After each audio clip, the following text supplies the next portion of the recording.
Assalamualaikum dan salam muafakat Johor. Bersama saya Arifani dalam edisi Buletin Selatan 25 November 2014. Pengerusi Badan Perhubungan UMNO Johor, Datuk Muhammad Khalid Nordin sekali lagi mengingatkan 4 pendekatan yang perlu dipertimbangkan UMNO bagi memastikan parti itu terus relevan.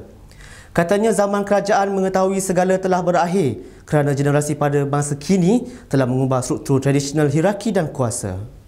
Menerusi catatan Facebooknya, 4 pendekatan berkenaan ialah meyakinkan orang muda terhadap perjuangan UMNO, transformasi dan kebangkitan UMNO sebagai parti yang berprinsip, inklusif dan sezaman, memanfaatkan sepenuhnya teknologi dan media sosial serta berorientasikan perkhidmatan sivik yang berterusan.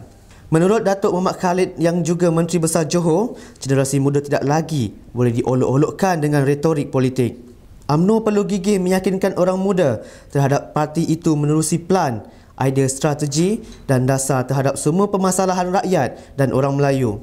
Tambah beliau, UMNO juga harus diurus dan tampil menjadi pergerakan politik sezaman dan lebih canggih dipimpin oleh pemikiran termaju serta dengan pendekatan bersederhana.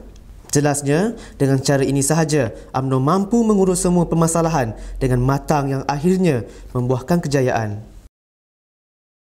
Majlis Bandaraya Johor Bahru MBJB terpaksa membelanjakan hampir 1.7 juta ringgit bagi kerja-kerja penurapan semula jalan akibat tumpahan bancuan konkrit di atas jalan raya.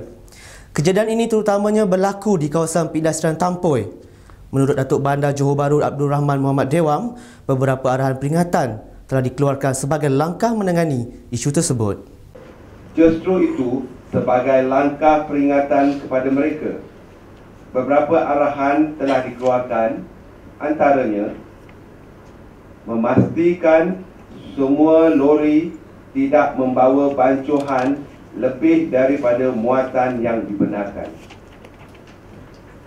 membaiki jalan keluar masuk di dalam dan di pintu masuk kilang-kilang mereka, menyenaraikan semua kenderaan yang keluar daripada kawasan kilang,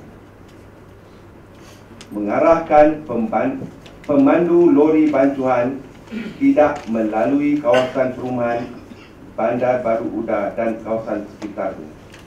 Tambah beliau, pihak MBJB akan menuntut segala kos pembaikan daripada pemilik kilang atau premis yang gagal mematuhi arahan yang dikeluarkan. Beliau berkata demikian ketika mempengerusikan mesyuarat penuh bulan November 2014 di bangunan MBJB Johor Bahru. 3 acara terbesar bakal dianjurkan Majlis Bandaraya Johor Bahru MBJB pada 30 November ini. Acara berkenaan ialah Go Green, iaitu satu aktiviti kesedaran alam sekitar, festival muzik gegar serta hari bebas tanpa kenderaan. Datuk Bandar Johor Bahru Abdul Rahman Muhammad Dewam berkata, program ini diadakan dengan kerjasama pihak berkuasaan tempatan Iskandar, IRDA dan Kelab Johor. Program GIGO, iaitu festival muzik yang membabitkan anak-anak muda di kawasan bumbung terbuka Metro Parking Persada,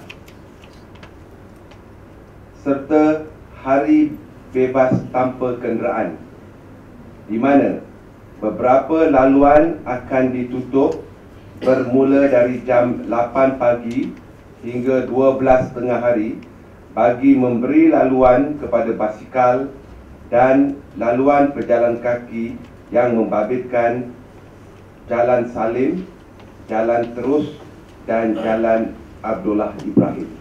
Tambahnya, bagi festival gegar, ia akan membabitkan persembahan muzik, pameran seni dan gerai jualan pakaian jenama tempatan dengan tiket masuk berharga RM20 seorang.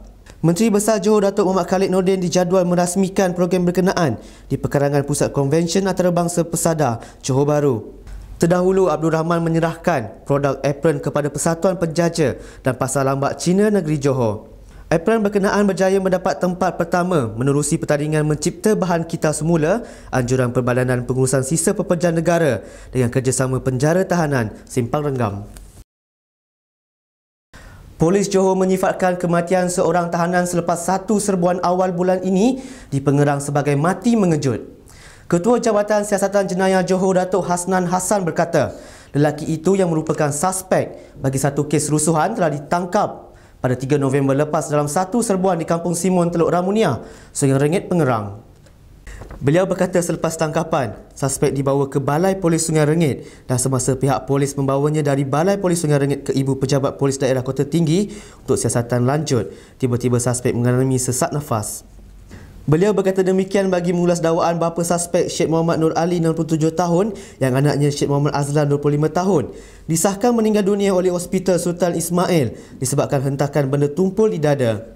Datuk Asnan berkata pihak polis sedang menyiasat laporan polis yang dibuat oleh bapa suspek dan masih menunggu laporan penuh berdasarkan dan laporan kimia. Suspek merupakan salah seorang dari 8 suspek terlibat dalam satu kes rusuhan yang menggunakan senjata di daerah Kota Tinggi pada 19 September tahun ini. Jabatan Kastam Diraja Malaysia JKDM Johor menggagalkan penyelupan masuk 986,000 bungkus rokok putih bernilai 11.511 juta ringgit termasuk cukai di Pelabuhan Tanjung Pelepas Sabtu lepas. Ketua Pengarahnya Datuk Seri Kazali Ahmad berkata, kesemua rokok jenama Modeng yang dibawa masuk menggunakan sebuah kapal itu dikesan sepasukan anggota kastam yang melakukan pemeriksaan terhadap 2 kontena kira-kira pukul 10.30 pagi. Terdahulu, anggota kastam yang menyemak daftar muatan kapal terbabit pada Jumaat lepas mendapati kapal itu membawa 2 kontena yang diisytihar sebagai membawa pelbagai barangan yang diimport sebuah syarikat beralamat di bandaraya ini. Bagaimanapun, siasatan ke atas alamat pengimport tersebut mendapati terdapat percanggahan kerana alamat berkenaan merupakan alamat sebuah syarikat lain yang menjalankan perniagaan logistik.